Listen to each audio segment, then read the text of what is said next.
नमस्कार, मैं विकास कुमार और आप देख रहे हैं मिशन सच नेटवर्क। खबरों की शुरुआत करते हैं देश की बड़ी खबरों से। लोकसभा में एक बार फिर विपक्ष ने नीट पर चर्चा को लेकर हंगामा किया, जिसके बाद लोकसभा की कार्रवाई सोमवार तक के लिए स्थगित कर दी गई। संसदीय कार्य मंत्री किरेन रिजिजू ने लोकसभा में राष्ट्रपति के अभिभाषण से संबंधित धन्यवाद प्रस्ताव पर चर्चा नहीं करने और कार्रवाई को बाधित करने के लिए कांग्रेस को आड़े हाथ लिया और विपक्षी दल पर संसदीय परंपराओं को तोड़ने का आरोप लगाया। अब सीधा रुख करते हैं विदेश की खबरों पर। पूर्व अमेरिकी राष्ट्रपति डोनाल्ड ट्रंप ने कहा कि उनके प्रशासन ने 2017 में ऐतिहासिक पेरिस जलवायु समझौते से इसलिए बाहर निकलने का फैसला किया क्योंकि यह एक धोखा था जिसे वॉशिंगटन और $1 खरब अमेरिकी डॉलर का नुकसान होता। उन्होंने दावा किया कि भारत, चीन और रूस इसके लिए भुगतान नहीं कर रहे थे। रिपब्लिकन पार्टी की ओर से राष्ट्रपति पद के संभावित उम्मीदवार ट्रंप ने अपने डेमोक्रेटिक पार्टी के लिए प्रतिद्वंदी राष्ट्रपति जो बाइडेन के साथ राष्ट्रपति पद की चुनाव प्रक्रिया की पहली बहस के दौरान ये दावे किए। 10 साल बाद टीम इंडिया T20 विश्व कप के फाइनल में पहुंच गई। भारतीय टीम ने तीसरी बार फाइनल में जगह बनाई। भारत ने इंग्लैंड को 68 रनों से मात दी। इसी के साथ ही रोहित शर्मा की कप्तानी वाली टीम इंडिया ने 2022 के T20 विश्व कप में हार का बदला भी ले लिया। टीम इंडिया पिछली बार 2014 में विश्व कप फाइनल में पहुंची थी। अब T20 विश्व कप फाइनल में भारत का मुकाबला दक्षिण अफ्रीका से शनिवार को होगा। अब बात करते हैं राजस्थान की खास खबरों पर। विधानसभा सत्र के साथ ही राजस्थान की बीजेपी 5 विधानसभा क्षेत्रों में होने वाले उपचुनावों के लिए भी जुट गई। लोकसभा चुनाव परिणामों को देखते हुए 5 विधानसभा उपचुनाव सत्ताधारी दल के लिए बेहद महत्वपूर्ण है। इन सीटों पर बीजेपी को कांग्रेस के साथ ही क्षेत्रीय दलों से भी मुकाबला करना होगा। जानिए खबरों के माध्यम से क्या रहा अलवर का हाल। अलवर सरस डेयरी फिर एक बार सुर्खियों में है। इस बार दूध की माप में बड़ा घोटाला सामने आया। धर्म कांटे में चिप लगाकर दूध की माप को हैक कर करीब 480 लीटर दूध का घोटाला पकड़ा गया। यह टैंकर भैरोड से अलवर सरस डेयरी में दूध सप्लाई करता। डेयरी के धर्म कांटे पर जब टैंकर की तुलाई की तब जाकर रिमोट से हैक होने का मामला उजागर हुआ। डेयरी प्रबंधन द्वारा भैरोड निवासी टैंकर मालिक धर्मेंद्र के खिलाफ शिकायत दी गई। एक टैंकर मालिक हमारे कांटे को हैक कर रखा था, जो लगभग रोज दूध बढ़ाता था। जैसे ही मेरी संज्ञान में आया, मैंने तुरंत एमडी साहब को बताया कि एमडी साहब अपने कांटे पे ऐसे ऐसे हो रहा है। तो जैसे ही वो टैंकर आया तो उसको जैसे ही बाहर तोलने के लिए भेजा, मैंने फोन किया एमडी साहब को कि एमडी साहब अब इतना नंबर टैंकर आ गया है। एमडी साहब 8638 नंबर एक टैंकर आया है, जिसको आप तुरंत जाके वजन खुद स्वयं वजन कराओ। एमडी साहब खुद स्वयं जाकर उसका कांटा कराया। उसमें 460 का डिफरेंस मिला और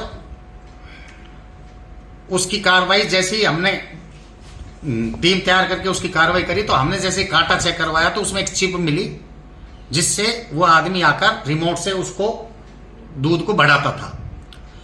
कहाँ लगी हुई थी ये चिप? वो चिप कांटे के अंदर लगाई गई हुई थी। डेयरी के अंदर ही? डेयरी के अंदर ही। कितने रुपए का दूध था? लगभग ये 25,000 के आसपास का दूध था। रोज संघ को 25,000 रुपए का नुकसान जो आदमी कर रहा है। क्या नाम है उसका? कहाँ का रहने? धर्मेंद्र नाम का व्यक्ति है। कहाँ से लाता था दूध? वो भैरोड की तरफ से दूध आता है। एक उसकी वाइफ का नाम है टैंकर 8637 नंबर, 8638 नंबर इसके नाम है। मैंने जैसे ये कार्रवाई मेरे द्वारा करवाई गई थी, मैंने एमडी साहब को बताया। एमडी साहब ने कार्रवाई तुरंत की। तो ये दोनों टैंकरों में गड़बड़ कर? नहीं, एक टैंकर में थी। ठीक है, जो हमने मौके पर पकड़ा। इसके खिलाफ क्या कार्रवाई की जाएगी? अब जो भी नियम अनुसार जो कार्रवाई होगी उसके खिलाफ करेंगे, मुकदमा दर्ज कराएंगे। सनातन धर्म में दाह संस्कार के बाद मृत आत्मा की शांति और मोक्ष के लिए अस्थियों को गंगा या अन्य पवित्र नदी में प्रवाहित करने की परंपरा है। लेकिन प्रतापगंज शमशान घाट में नगर निगम के लापरवाह कर्मचारियों के कारण एक परिवार को गहरा आघात पहुंचा। तीये की बैठक से पहले ही कर्मचारियों ने कुंडियों से दाह संस्कार की राख हटा दी। परिवारों को अपनों की अस्थियां नहीं मिली तो अधिकारियों को शिकायत की, लेकिन किसी ने संतोषजनक जवाब नहीं दिया। परिजनों का कहना है कि राख के ढेर में वे अपनों की अस्थियों की कैसे पहचान करें। मेरी माताजी का देवसान 26 तारीख को हो गया था, जिनका आज हम तिया करने यहाँ पे आए थे प्रतापगंज में। जब हम यहाँ पे आए तो हमने देखा कि पुलिस प्रशासन क्या है या क्या है क्या नहीं है, सफाई कर्मचारी ने बिल्कुल हमारे यहाँ पे से जो माताजी की अस्थियाँ होती है, हम जब चुनने आए थे फूलों को, यहाँ बिल्कुल नज़र नहीं आया हमको।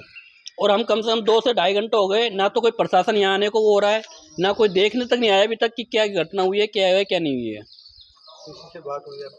मेरी घनश्याम जी भाई साहब से बात हो गई थी, मनोज जी है जो MLA साहब का पीए है, उनसे बात हुई है, बनौरी भाई साहब से भी बात हुई है, तो उन्होंने कहा कि अभी थोड़ी रुको, अभी हो सकता है कोतवाल साहब आते हैं देखते हैं, लेकिन अभी तक कोई कार्रवाई नहीं हो पा रही है। कोई संतुष्टपूर्वक जवाब नहीं है। अलवर में साइबर ठग नित नए तरीके से लोगों को अपनी ठगी का शिकार बना रहे हैं। कभी सेक्सटॉर्शन, कभी OLX, तो अब एक नए तरीके से लोगों को ठगने का प्रयास किया जा रहा है। ताज़ा मामले में शहर के ट्रांसपोर्ट नगर निवासी एक महिला को पुलिस अधिकारी की फर्जी DP लगाकर ठगने का प्रयास किया। ठग ने फोन कर महिला को बताया कि डॉक्टरी कर रही उनकी बेटी ने अन्य लड़कियों के साथ मिलकर एक वकील से 4 लाख रुपए ठग लिए, जिसमें उनकी बेटी को गिरफ्तार कर लिया गया। महिला से बेल कराने के नाम पर 35,000 रुपए मांगे गए। शक होने पर महिला ने पुलिस को पूरी जानकारी दी। महिला की चतुराई व तत्परता के कारण महिला ठगी से बच गई। अब पुलिस महिला द्वारा दी गई शिकायत के आधार पर ठगों की तलाश कर रही है। देखो, मैं कुंती अग्रवाल NEV एक्सटेंशन से हूँ, भारतीय परिवार की सदस्य हूँ। और परसों मेरे साथ में एक ऐसा हुआ कि कॉल आया, व्हाट्सएप कॉल, तो उस पर एक DP लगी हुई थी पुलिस वाले की। तो मैंने थोड़ी देर पहले पुलिस वालों से बात की थी, तो मैंने सोचा उन्हीं को फोन आया होगा, तो मैंने उठा लिया। तो उन्होंने कहा कि आपकी बच्ची कहाँ है, आपकी बच्ची कहाँ है, वो जॉब करती है या पढ़ती है। मैंने कहा मेरी बच्ची तो कोटा है। मैंने उनको जानकारी दे दी। अच्छा, कोटा है राजस्थान में, तो ठीक है। तो आपको पता है क्या हुआ आपकी बेटी के साथ? क्या हुआ? और नाम भी बताया मेरी बेटी का, प्रज्ञा। तो मैं एकदम घबरा गई। क्या हुआ आप बताओ पहले सारी चीजें, पहले वो बताओ क्या हुआ मेरी बेटी के साथ। आपको पता है, वही हम बताने जा रहे हैं कि आपकी बेटी को हमने अरेस्ट कर लिया है, और 4 लड़कियां और साथ में, उन्होंने किसी वकील को एक बहुत बड़े उसमें फंसा दिया, और उनसे 4 लाख रुपए लूटने के उसमें वो फंस गई है। और लड़कियों को तो हमने खूब पीटा है, और आपकी लड़की को अलग बिठा रखा है हमने कमरे में, और वो रो रही है। वो रात से ही पूरी रात हो गई उसको रोते हुए। उसकी आप तुरंत बेल कराइए। मैंने कहा सब समय तो दो, थोड़ी बहुत देर, ऐसे कैसे बेल कराऊं, मेरे पास तो कुछ है नहीं। मेरा वो उसके पापा भी यहाँ नहीं है, उसके पापा को फोन लगाऊं। लेकिन आपको जो करना है तुरंत अभी करो, 10 मिनट के अंदर अंदर कम हो, नहीं तो हम उसको कोर्ट में पेश कर देंगे। और यहाँ मीडिया वाले आ गए हैं, और उसमें सायरन भी आ रहा था पुलिस का। मैंने कहा साहब वो बात सही है, पर 10 मिनट में मैं कहाँ से आपको कैसे करूँ, मुझे कुछ आता नहीं। तो कि नहीं आप तुरंत करो, और जैसे करो फोन नहीं काटो आप बिल्कुल। मैंने कहा ठीक है साहब नहीं काटूंगी, लेकिन मैं फोन कैसे मिलाऊं, मेरे को मिला वो नहीं आया चलते हुए पे। तो आप कैसे करो, दूसरे फोन से मिलाओ, कैसे भी करो, लेकिन आप मुझे अभी के अभी आप बेल कराओ। अब नहीं चाहती अपनी बेटी का बेल कराना, क्योंकि मेरी मन में सोचा मेरी बेटी डॉक्टर है, वो ऐसे गलत काम तो नहीं कर सकती, पर किसी ने फंसा दिया होगा। और मैंने सोचा कि भैया आप ऐसे करो, मेरी बेटी से बात करो। उन्होंने मेरे को ऐसे बात नहीं करा सकते। मैं साहब जब तक बात नहीं कराओगे कैसे समझूंगी मेरी बेटी है। उन्होंने कहा ठीक है आपको हम बात करा देते हैं। उन बात कराई तो एकदम उसकी आवाज, अब वो कौन की, मैं तो एकदम उसी की आवाज लगी मुझे। तो मैंने कहा तुम मेरी बेटी रो रही है, मैं तो कह रही नहीं तू चुप रहे, मैं आ रही हूँ, अभी तेरी बेल करा देती हूँ मैं, हाथों हाथ, घबराए मत। मैं उसको ऐसे कहती रही। फिर मैंने उसको ऐसे भी कहा कि भाई साहब ऐसे तो बेल कैसे कराऊं, आप रुको। अब मैंने कहा उसको म्यूट कर दिया। मैंने सोची इसको म्यूट कर दूं, मैं उसके पापा को फोन लगाऊं, काटूं तो नहीं।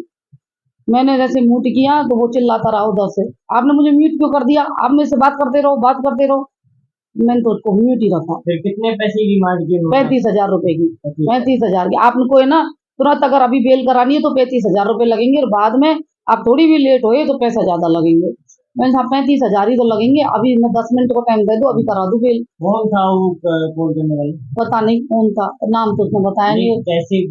पुलिस वाला बन रहा था। पुलिस वाला? हाँ। क्या आपने आपको क्या बता रहा था? वो अपने आप को वो पुलिस कंट्रोल रूम से बता रहा था, कोतवाली से। बता रहा था? नहीं ना, ऐसे तो कुछ नहीं बताया।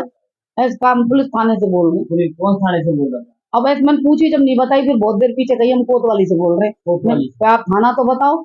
मैंने मेरी बहुत जानकारी है, मैं अभी बेल करा दूंगी मई की मई। आप मुझे थाना बता दो। थाना नहीं बता सकते आप, अल्लाह कर दोगे, ये कर दोगे। मैं साहब अल्लाह कहाँ से कर देंगे, हम तो अलवर रहे, लाली हमारी कोटा है, तो अल्लाह कहाँ से करेंगे। क्या नाम है आपकी बच्ची का? मेरी बच्ची का प्रज्ञा अग्रवाल, डॉक्टर प्रज्ञा अग्रवाल। क्या किसी डॉक्टर? वो अभी ENT में PG कर रही है, फर्स्ट ईयर है। हाँ। आपका नाम क्या है? मेरा नाम कुंती अग्रवाल।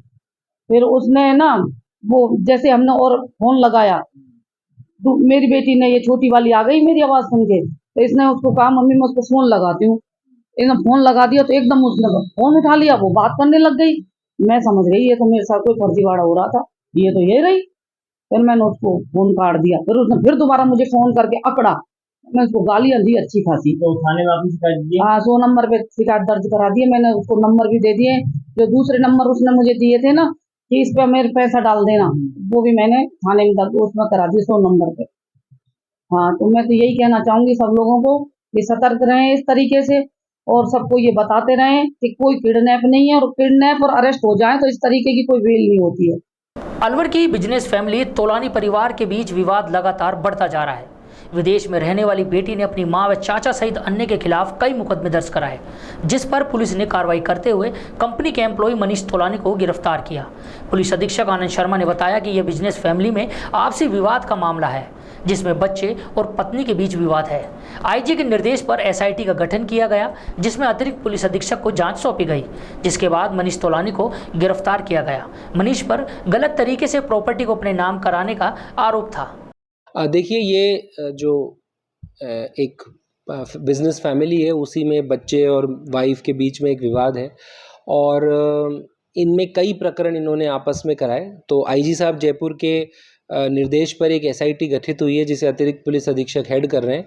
उन्होंने इन मुकदमों में तफ्तीश करते हुए अभी एक मनीष तोलानी जो सो कॉल्ड एक एम्प्लॉई था, और जिस पर उनकी बेटी ने बदमाशी कर और प्रॉपर्टीज़ अपने नाम करने का आरोप लगाया, उसे गिरफ्तार किया गया है, और आगे भी ये एसआईटी तफ्तीश करके और सभी प्रकरणों का मेरिट पे निस्तारण करेगी।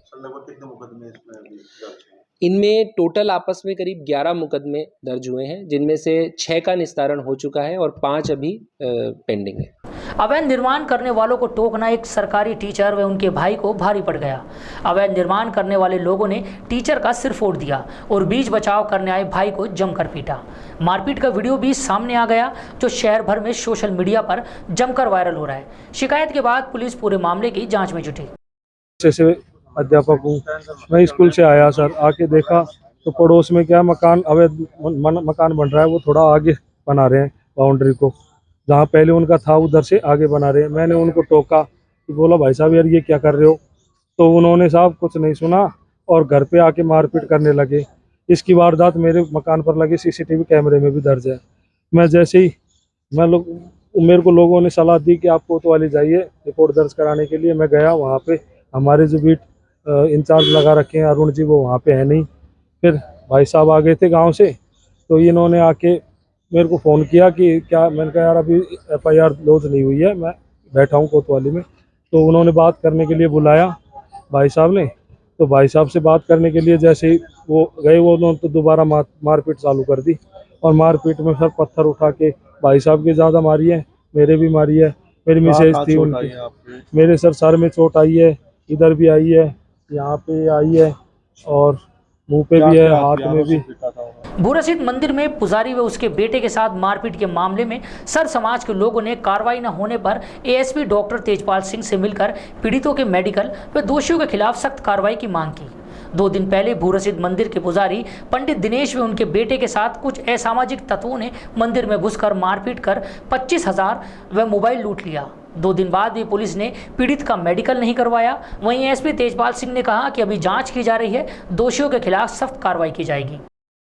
मंदिर का 2-3 बार उन्होंने ताला तोड़ दिया है, 2-3 बार वो ताला दोबारा से बड़े बड़ी जो पेटी रखी हुई है, दान पात्र उन्होंने तोड़ करके सारे पैसे निकाल लिए, और बाबा के मंदिर का जो प्लेट लग रही थी उसको खत्म कर दिया उन्होंने। क्या मांगे आपकी? भाई हम कहते हैं कि यहाँ मतलब ये दुर्व्यवहार जो हो रहा है इसके ऊपर हटाया जाए। हनुमान मंदिर पर हम शुरू से बाबा हमारे गुरु करते आए, उनकी जगह अब हम हैं और उनकी सेवा हम करते आए। ये सन 91 में राम मंदिर की स्थापना हमारे बड़े भाई साहब जस्टिस YR मीना ने करवाई थी। मंदिर की स्थापना करवाने के बाद में अनेक बार ये साधु ये अपने पंडित जी आते थे, पूजा करते, चलता आ रहा है। अभी साहब का देहांत 1 साल पहले हो गया। उसके बाद में योगेश दास जो है कोई मंत है, उसने जाके इस पे कब्जा करने की नीयत से परसों हमारे जो पंडित जी हैं जो 9 साल से पूजा करते आ रहे हैं, उनका बेटा जो है रामायण पाठ पढ़ रहा था, पंडित जी रेस्ट कर रहे थे, 50-60 आदमी जाकर एकदम उनको मार पीट के उनको निकाल दिया। और अभी असामाजिक तत्व कम से कम 50-60 वहाँ सक्रिय हैं और वहाँ लड़ाई झगड़े का अंदाजा बना हुआ है। हमने उसके खिलाफ FIR दर्ज करा दी। FIR दर्ज कराया आज 3 दिन हो गए, लेकिन पुलिस ने हमारा अभी तक मेडिकल नहीं करवाया। उस दिन जिस दिन हमने FIR दर्ज कराई थी उस दिन आप 4 सिपाही हमारे साथ भेजे थे। पंडित जी थे, उनके दोनों बेटे थे, मैं था, ट्रस्टी थे। वहां जाने के बाद में लड़ाई झगड़े की संभावना हो गई, पुलिस वापस भाग आई हमको छोड़ के वहां, और वहां तू मैं काफी देर तक हुई, जिसमें उनने हमको, मुझे स्पेशल मीना चोर है इस तरह के शब्द बोले। उसका मैंने खंडन भी किया है। फिर उन्होंने हमारे खिलाफ FIR कराई, उसके खिलाफ मैं भी FIR करा दी। अब हमारा आपके चैनल के थ्रू निवेदन ही है कि वो असामाजिक तत्वों को पुलिस जाके वहां से हमारा मंदिर को खाली करवाया जाए और हमारे पंडित जी को वापस स्थापित किया जाए। यह बिल्कुल आपके सामने जो ज्ञापन देने आए थे उसका ज्ञापन का अवलोकन किया मैंने। इसमें ऑलरेडी प्रकरण पंजीबद्ध है। उन्होंने कथित किया था कि इसमें प्रॉपर कार्रवाई नहीं हो रही, तो अभी आईओ से और इंचार्ज साहब से बात कर ली, इनका मेडिकल करवाया जाए, करवा के अविलंब जो भी कानूनी कार्रवाई बनती है उसको तुरंत वापसी किया जाए। अलवर में चोर कितने बेखौफ हैं इसका जीता जागता उदाहरण है ये वीडियो, जहां दिन दहाड़े 4 युवक पानी की मोटर चुरा कर ले जाते दिखाई दिए। वाकया कोतवाली थाना क्षेत्र हिंदूपाड़ा मोहल्ले का है। पानी की मोटर चोरी कर ले जाने का ये वीडियो सोशल मीडिया पर जमकर वायरल हो रहा है। भिवाड़ी के औद्योगिक क्षेत्र स्थित कहरानी इलाके में ज्ञात कारणों के चलते western control automation private limited company के बाथ फिटिंग इलेक्ट्रो एरिया में आग लग गई। आग लगने से कंपनी में हड़कंप मच गया। सूचना पर भिवाड़ी रिको दमकल की 2 गाड़ियों ने आग पर काबू पाया। आग लगने से करीब 2 से 2.5 करोड़ रुपए के नुकसान होने की संभावना जताई जा रही है। नगर पालिका बहादुरपुर में सरकारी जमीन पर पूर्व सरपंच इंदु शेखर की ओर से किए गए अवैध अतिक्रमण को नगर पालिका प्रशासन व राजस्व विभाग की टीम ने बुलडोजर चलाकर ढहा दिया। पूर्व सरपंच ने लंबे समय से अतिक्रमण कर रखा था। बहादुरपुर के जो ऑफिस के सामने वाली जमीन पर अवैध अतिक्रमण कर रखा था बाउंड्री बनाकर, जिसको आज नगर पालिका और राजस्व विभाग की टीम ने चिन्हित कर अतिक्रमण हटाने की कार्रवाई की। नौगांवा तहसील के गांव पाटा में मानव कंकाल मिलने से सनसनी फैल गई। शव पूरी तरह कंकाल बन चुका था। बकरियों को चराने गए ग्वाले से घटना का मालूम चला, जिसकी सूचना थाना पुलिस को दी गई। सूचना पर मौके पर पहुंची पुलिस ने कंकाल के पास मिले कपड़ों के आधार पर मृतक की पहचान मुबारकपुर निवासी खेमचंद कोहली के रूप में की। मृतक खेमचंद मानसिक रूप से कमजोर था, जो 24 मई से लापता था। थान का हूँ, जगत मेरा नाम है, और यहाँ का रोज बकरी ने ले जाकर नहीं मिला। जब तो गैल में के बदबू नहीं हुई, फिर आज बकरी गई ही जब वहाँ से डरपी ही। जब डरप के मैं आगे गया तो लेकिन वो पाया है। मैंने दूसरा भाई का फ़ोन करा है, वो आया है, उन्होंने कही यार ये तो नहीं पहचान पाया। हमने सरपंच का फ़ोन कर दिया और भाई का फ़ोन कर दिया, वो भी मेनू कर नहीं पता। फिर एक और संग का है झगड़न मेनू को रह करा वहाँ ने कही यार कोड़ इनका छोरा ये खोया उनका नहीं है। फिर रोहतास का मैंने फ़ोन करा है, वहाँ ने कही हमारे गांव का है। फिर मैंने वहाँ डाला फोटो, वहाँ ने कही यार पिछड़ नहीं रहा। फिर वहाँ भाई कर लिया घरे, जब जार वाले पिछाड़ के कहीं कब। अलवर शहर के समीपवर्ती मन्ना का गांव में बुधवार को हिस्ट्री सीटर फिरोज खां व परिजनों के घरों को बुलडोजर से ढाए जाने के बाद अब प्रशासन डडीगर गांव में वन विभाग की कीमती भूमि को भू माफियाओं के चंगुल से मुक्त कराने के लिए बुलडोजर की कार्रवाई करने की तैयारी में जुटा है। डडीगर गांव में वन विभाग की करीब 40 बीघा भूमि पर भू माफियाओं का कब्जा है। वन एवं राजस्व विभाग की टीम अब वन भूमि पर हुए अतिक्रमण का संयुक्त सर्वे करने में जुटी है। का अभी सर्वे चल रहा है, जॉइंट सर्वे चल रहा है। साथ के साथ ही जो है अपनी जो सीमा है उस पर JCB से खाई को दबा के अपन अपने कब्जे में ले रहे हैं। और क्या कंप्लेंट थी इसमें पहले? कंप्लेंट कुछ नहीं थी, हमने देखा तो अतिक्रमण था यहाँ, तो इसका जॉइंट सर्वे करवा के इसमें पौधारोपण करवाया जाएगा। कैसी कौन सी डिवीजन में, किस क्षेत्र का एरिया है? ये डडीगर में पड़ता है। ये फॉरेस्ट में आता है? फॉरेस्ट में आता है। जो एरिया फॉरेस्ट में है उसका सर्वे हो रहा है, जॉइंट सर्वे रेवेन्यू और फॉरेस्ट का। लगभग आइडिया कितनी ज़मीन होगी जिसको अभी मुक्त कराना है? ज़मीन अभी इसका सर्वे हो रहा है, एक्यूरेट तो जो भी आएगा कितना है फिर भी लगभग कोई आइडिया होगा 30-40 बीघा हो सकता है। किस तरह का दावा इस पर किया जा रहा था? किसी संबंध नहीं, कोई दावा नहीं था, ये कोई आया नहीं है अभी तक सामने, और अभी देखते हैं कौन आता है सामने, उसके बाद पता लगेगा कौन का बीज है इस पर। अब चलते हैं ग्रामीण क्षेत्र की खबरों की ओर। खेड़ली कटुमर क्षेत्र में मानसून सक्रिय होने से तापमान में गिरावट आई। क्षेत्र में देर रात से लगातार बारिश का दौर जारी है। मानसून सक्रिय होने के साथ ही किसानों ने खेतों में बुवाई शुरू कर दी। वहीं तापमान में गिरावट से बिजली की खपत कम होने से बिजली विभाग भी राहत महसूस कर रहा है। खेड़ली के समीपवर्ती गांव पंचायत समूची में कटुमर एसडीएम सुखराम पिंडेल की अध्यक्षता में चौपाल का आयोजन किया गया। चौपाल में तहसीलदार राजेंद्र कुमार यादव, नायब तहसीलदार लक्ष्मण गुप्ता मौजूद रहे।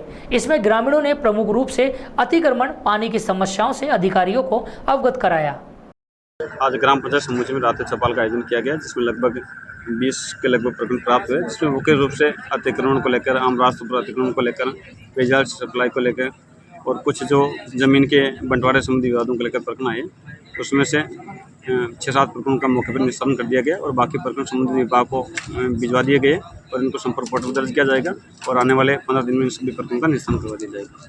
और भी कोई विशेष आप अपील कर रहे हैं कि अतिक्रमण को लेकर, रास्ता खोलो अभियान को लेकर? क्योंकि माननीय संभाग आयुक्त महोदय जयपुर के द्वारा ये निर्देश है और राज्य सरकार की भी मंशा है कि जितने भी जो सार्वजनिक रास्ते हैं या जो भी सरकारी ज़मीन है उस पर अतिक्रमण बहुत बड़ी संख्या में हो रखे, तो उन सभी अतिक्रमण को हटाने के लिए हमारी पूरी टीम ने एक अभियान के रूप में ले रखा है और किसी प्रकार रास्ते पर या कोई सरकारी ज़मीन पर अतिक्रमण है तो उनको तुरंत प्रभाव से हटाने के लिए हमारी टीम तैयार है और हटवाई जा रही है। मेवात क्षेत्र में बढ़ रही ऑनलाइन ठगी का असर अब कटुमर क्षेत्र में भी दिखने लगा। पुलिस ने कटुमर क्षेत्र से साइबर ठगी के एक आरोपी को गिरफ्तार किया। यह आरोपी आर्मी में होने का हवाला देकर किराए पर मकान लेने का झांसा देकर ठगी की वारदात को अंजाम देता। पकड़ा गया आरोपी 99 एक केयर ऐप पर अकाउंट खोल लोगों के साथ ठगी करता। पुलिस ने आरोपी से 3 मोबाइल में सबूत बरामद किए। कटुमर से 5 किलोमीटर दूर प्राचीन तसई गांव में खुदाई के दौरान एक शिला पर उकेरी गई मनमोहक श्री हरि विष्णु की मूर्ति विग्रह निकली। सूचना पर तहसीलदार आर.के. यादव सहित सैकड़ों ग्रामीण खुदाई स्थल पहुंचे। प्राचीन मूर्ति निकलने पर लोगों ने ढोक लगाकर प्रसाद चढ़ाया। जैसी मेरी जानकारी में आया है, ये तालौरी नाम से गांव था यहाँ, जिसमें कटारिया राजपूत और कुछ माली समाज के लोग, कुछ बढ़िया इस तरह से 2-4 बिरादरियां यहाँ तालौरी गांव में रहती थी। आज से करीब 2000 वर्ष पहले। फिर बीच में ठाकुर सूरसेन जी, जिन्होंने नौनेरे बसाया था, जो आज नगर के रूप में जाना जाता है, उन्होंने 1405 ईस्वी में यहाँ आक्रमण किया था। कटारिया राजपूतों को, ठाकुरों को मार भगाया था और फिर तालौरी नाम से हटा करके 1405 ईस्वी में विक्रम संवत में इसको तसई नाम रखा गया। तो ये खुदाई करीब महीना भर पहले जो जगह थी वो बीच में जैसे जैसे काय ने कब्जा कर लिया, तो बीच में महाराज सिंह कड़ेरू की उनकी जगह थी। उन्होंने ये जगह अमरचंद, मेघनाथ वगैरह को दे दी थी। वहाँ खुदाई की है और खुदाई करके नहीं है, जिन लोगों ने भर्त किया है करीब महीना भर पहले।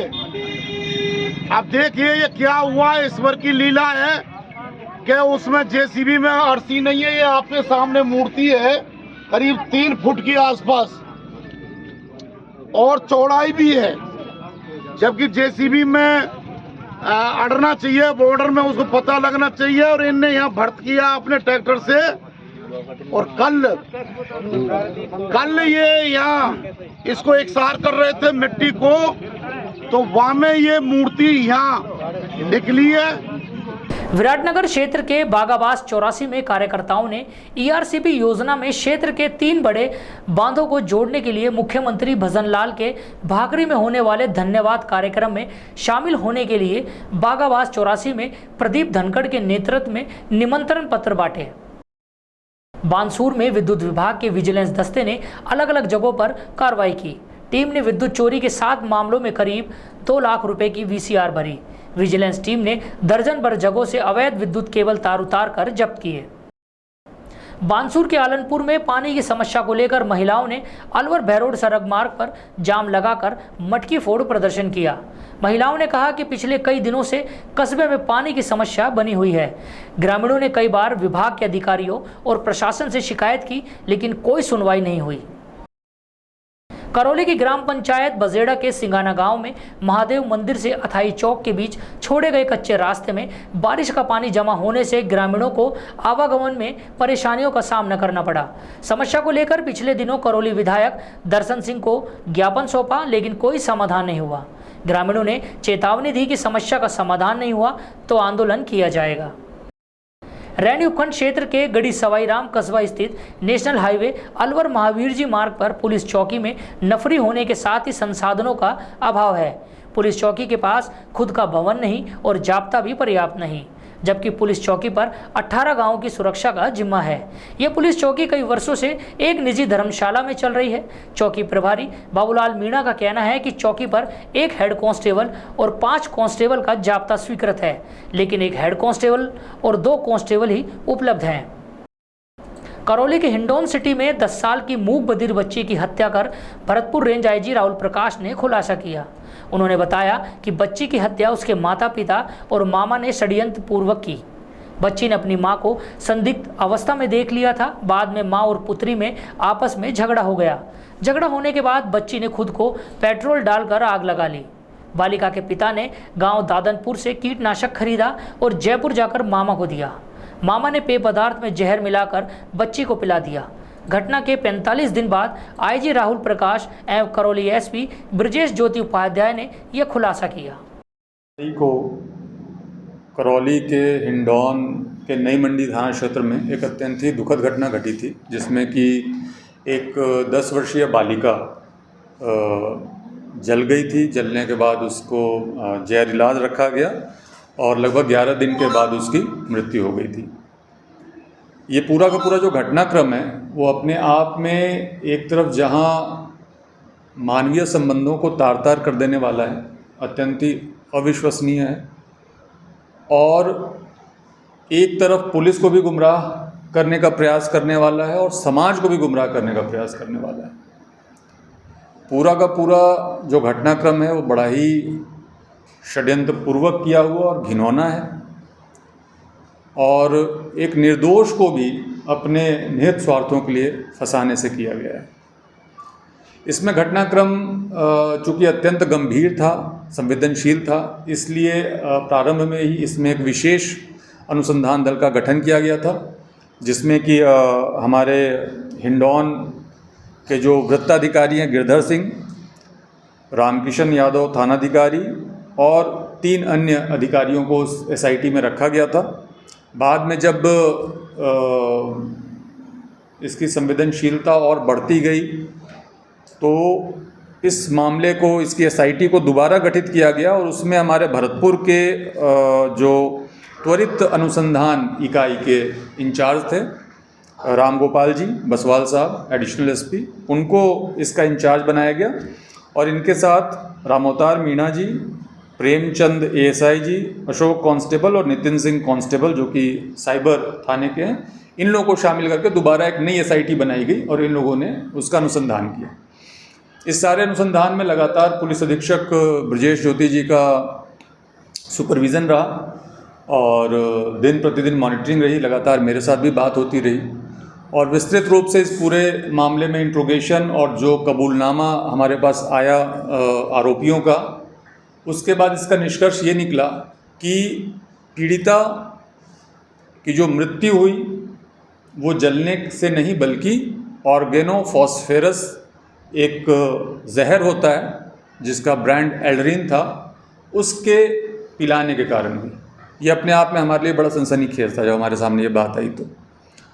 और जो साक्ष्य हमारे पास आए और उसका हमने इंट्रोगेशन किया, उसमें यह बात निकल के आई कि ये जो जहर था ये खुद इसके पिता ने अपने गांव से ले जा करके जयपुर ले गया और इसका जो मामा है लड़की का, मृतका का, उसको ये सुपुर्द किया।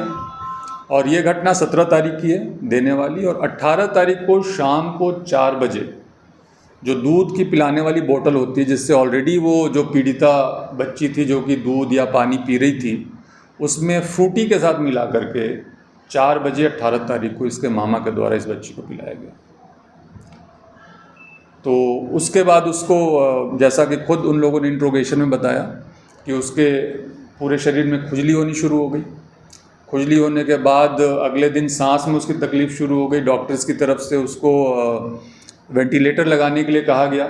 उसको भी इसके मामा ने इसके पिता से बात करके फिर लिखित में मना किया कि वेंटिलेटर नहीं लगाना है, और पीड़िता बच्ची का उसी रात में देहांत हो गया। तो इसमें इन दोनों जो इसके पीड़िता के पिता और मामा, उनको गिरफ्तार किया गया है। साथ में जो जलने वाली घटना थी, जो प्रारंभ में जो लड़की जली थी, उसमें 9 मई की जो ये घटना है, उस दिन सुबह में इस बालिका के द्वारा अपनी माता को और एक अन्य पुरुष को एक अत्यंत आपत्तिजनक स्थिति में देख लिया गया था।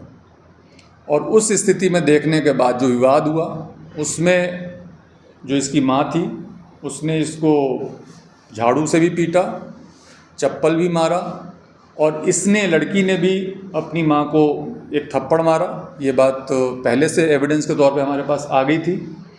उसके बाद ये बच्ची अपने घर से बाहर चली गई। जब बाहर चली गई तो उसकी छोटी बहन उसको एक बार ढूंढने गई, फिर उसकी माँ भी गई। वो उसको एक निर्माणाधीन मकान के पीछे गड्ढे में बैठी हुई भी मिली, वहाँ पे भी उनके बीच में कुछ तकरार हुई। फिर उसकी माँ वापस आ गई, और जब तीसरी बार उसकी माँ गई है तो वो उसको जलती हुई मिली है। और उसके जो साक्ष्य थे जलने से संबंधित, वो भी उसके माँ के द्वारा और उसके मामा और पिता के द्वारा छिपाया गया, और बाद में उसको नष्ट करने का प्रयास किया गया। उसके भी पुलिस के पास वीडियो रिकॉर्डेड साक्ष्य उपलब्ध हैं। तो इन सारे साक्ष्यों को देखते हुए इन तीनों आरोपियों को गिरफ्तार किया गया है, और लगातार इनको पुलिस कस्टडी में रख करके जो भी चीज़ें बरामद करनी थी उनको बरामद किया गया है। और अब इनको जुडिशियल कस्टडी में कल भेजेंगे शायद, आज उनको जुडिशियल कस्टडी में हमने भेज दिया है। जयपुर से दिल्ली जाने के दौरान सवारी उतारते समय नीमराना मोड़ के फ्लाईओवर पर हरियाणा रोडवेज बस को पीछे से ट्रेलर ने टक्कर मार दी। टक्कर लगने के बाद साइड बदलकर बस का अगला हिस्सा फ्लाईओवर पर लटक गया। गनीमत रही कि बस फ्लाईओवर से नीचे नहीं उतरी। सूचना मिलने पर हाईवे पेट्रोलिंग इंचार्ज महेश मौके पर पहुंचे और क्रेन की सहायता से रोड पर बस को सीधा खड़ा किया। क्षतिग्रस्त ट्रेलर को भी साइड में करवाया। बस चालक को मामूली चोटें आई। भिवाड़ी में सीलबंद बोतलों में नकली खाने का तेल बेचा जा रहा है। इन बोतलों पर किसी भी कंपनी के ब्रांड का स्टिकर नहीं। ऐसे तेल पैकिंग वाले लोगों के पास लाइसेंस भी उपलब्ध नहीं। खास बात यह है कि सरसों का खुला तेल और पैकिंग वाली बोतल के तेल के दाम भी लगभग समान है। खुलेआम नकली तेल की बिक्री की ओर स्वास्थ्य विभाग का कोई ध्यान नहीं।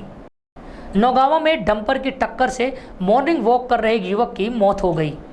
चंडीगढ़ बास निवासी अजीत कुमार ने नौगावा थाने में रिपोर्ट दर्ज कराई कि उसका बेटा शोभित सुबह करीब 5 बजे मॉर्निंग वॉक कर रहा था कि तभी नौगावा में शिव मंदिर बगीचे के सामने से फिरोजपुर की तरफ से आ रहे एक डंपर चालक ने उसके बेटे को टक्कर मार दी।